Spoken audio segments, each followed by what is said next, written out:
The sun had just risen over the Jordan Valley. Lot and his 2 daughters reached the safety of a small town called Zoar. They were exhausted, traumatized, but alive. And then it happened. The sky opened up. Burning sulfur, thick black smoke, rained down from heaven on Sodom and Gomorrah. The cities that had stood for generations were obliterated in minutes. Every person, every building, every living thing. Abraham stood on a hilltop miles away and watched the smoke rise like a furnace. This is the story of the night 2 cities crossed a line they couldn't come back from. The night mercy ran out, and the moment fire fell from heaven.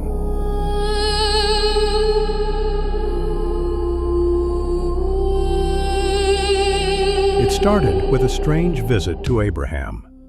3 men appeared at his tent near the great trees of Mamre. But these weren't ordinary travelers. Genesis 18 reveals that one of them was the Lord himself, likely a pre-incarnate appearance of Christ, and the other 2 were angels. After Abraham showed them hospitality, the Lord revealed his plan. The outcry against Sodom and Gomorrah is so great and their sins so grievous that I will go down and see if what they have done is as bad as the outcry that has reached me. Think about that. The sin of these cities had reached heaven. God himself was coming down to investigate. Abraham knew what this meant.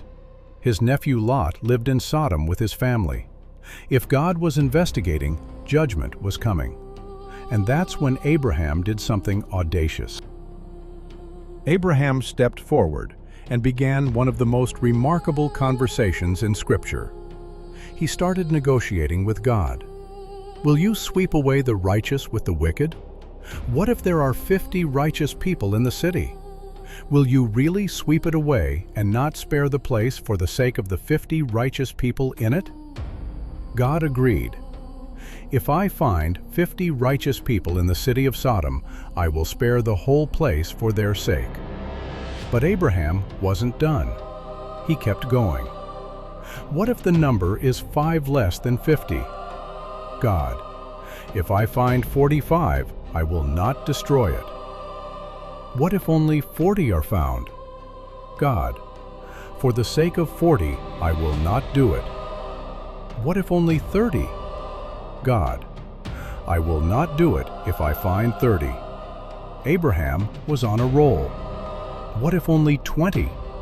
God, for the sake of 20, I will not destroy it. Finally, Abraham went for broke. May the Lord not be angry, but let me speak just once more. What if only 10 can be found there? And God said, for the sake of 10, I will not destroy it. 10.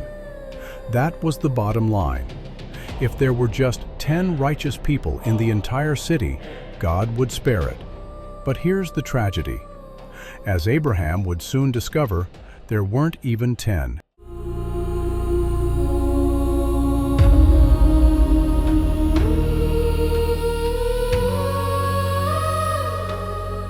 As evening approached, the 2 angels arrived at the gates of Sodom.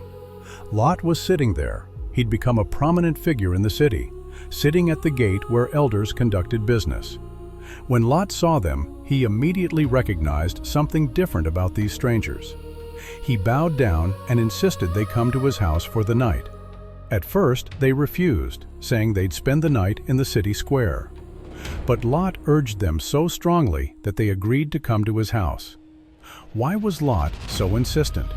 Because he knew what happened in Sodom after dark. He knew the city square wasn't safe. Lot prepared a meal for his guests. But before they went to bed, something horrifying happened. Genesis chapter 19, verses 4 through 5 says, before they had gone to bed, all the men from every part of the city of Sodom, both young and old, surrounded the house. They called to Lot, where are the men who came to you tonight? Bring them out to us so we can have sex with them. Read that again. All the men, from every part of the city, both young and old. The entire male population of Sodom surrounded Lot's house, demanding he hand over his guests so they could sexually assault them. This wasn't a small group of troublemakers. This was the entire city. The depravity had become total, complete. There was no remnant of righteousness left. Lot went outside and begged them not to do this wicked thing. In desperation, he even offered his own daughters, a horrifying detail that shows how corrupted even Lot's thinking had become from living in Sodom. But the crowd's response was chilling. "Get out of our way. This fellow came here as a foreigner, and now he wants to play the judge. We'll treat you worse than them." They surged forward to break down the door. What was Sodom's real sin? Everyone assumes Sodom's sin was only sexual immorality. And that was certainly part of it. The attempted gang rape of the angels proves that. But Ezekiel chapter 16, verses 49 through 50, reveals something more. Now this was the sin of your sister Sodom. She and her daughters were arrogant, overfed, and unconcerned. They did not help the poor and needy. They were haughty and did detestable things before me. Sodom's sin was pride, excess, indifference to suffering, oppression of the vulnerable, and complete moral depravity. They had wealth but no compassion, power but no justice, pleasure but no restraint. And it had metastasized through the entire culture until not even 10 righteous people remained.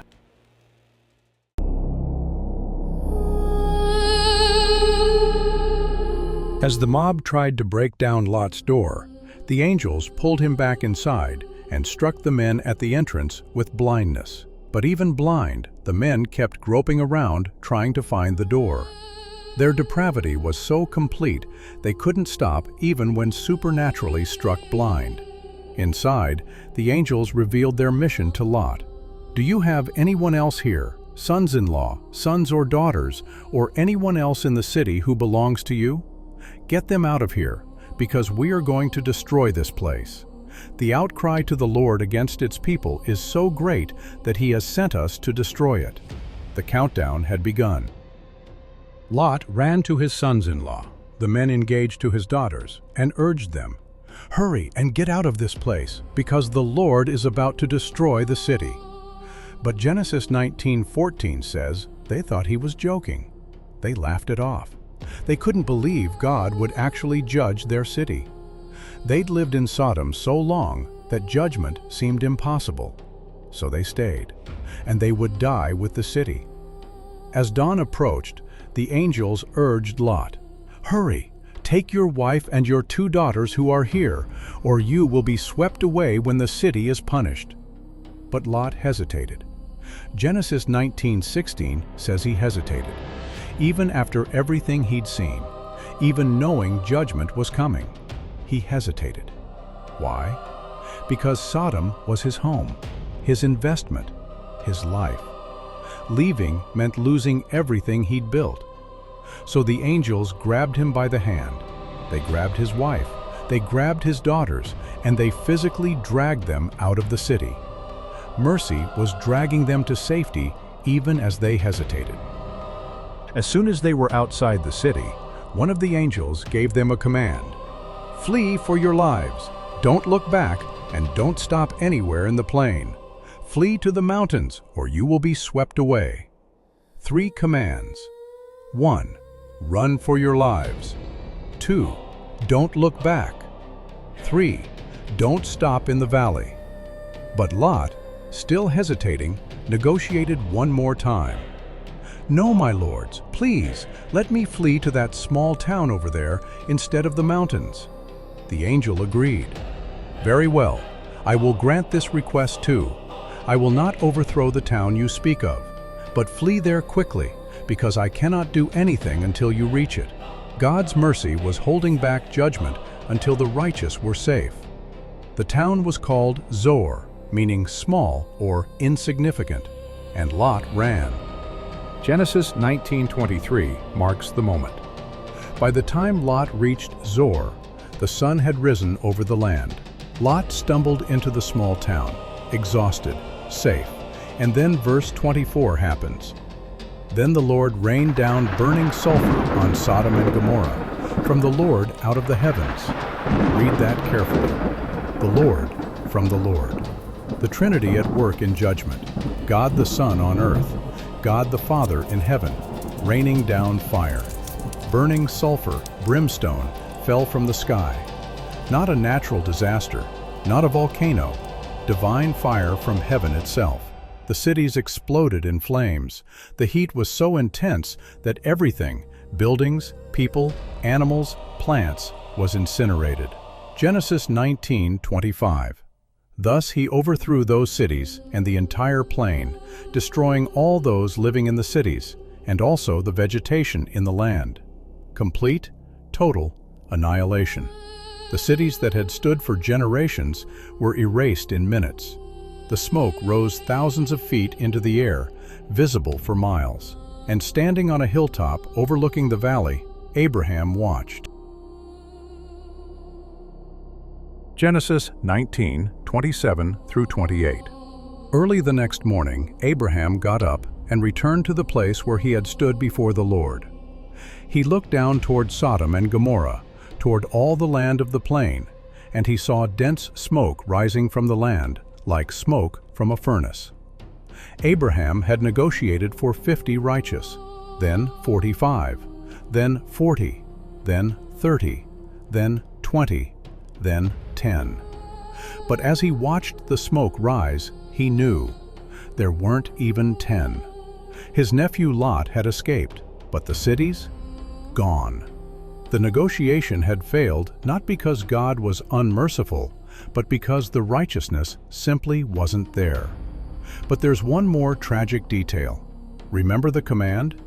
Don't look back. Genesis 19:26. But Lot's wife looked back, and she became a pillar of salt. One look. That's all it took. Why did she look back? The Bible doesn't say, but we can guess. Maybe she was looking at her home, her possessions, the life she was leaving. Maybe she was looking for her sons-in-law who'd refused to flee. Maybe she doubted that God would really destroy the city. Maybe she loved Sodom more than she feared God. Whatever the reason, she looked back. And she became a monument to the danger of divided hearts. A pillar of salt that would stand for years as a warning. Don't love what God has condemned. Jesus himself would later reference her. Remember Lot's wife, Luke 17:32. 3 words, a warning across millennia.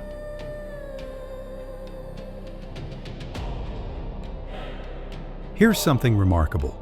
The destruction of Sodom and Gomorrah left physical evidence.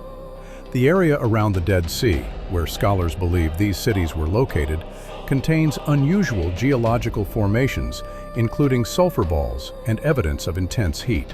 Josephus, the first-century historian, wrote that the remains of the cities could still be seen in his day. The Bible's account isn't myth or metaphor, it's history.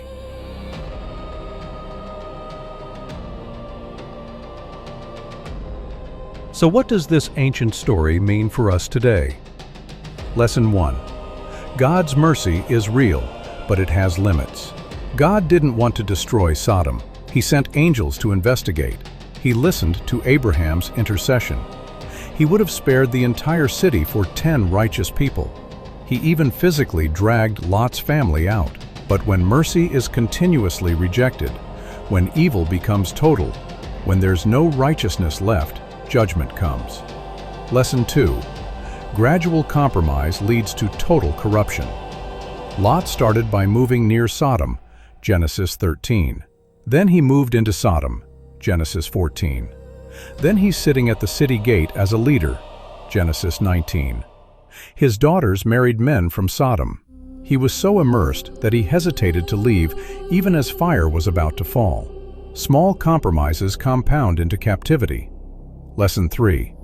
You can't negotiate your way out of unrighteousness. Abraham got God down to 10, but he couldn't find 10.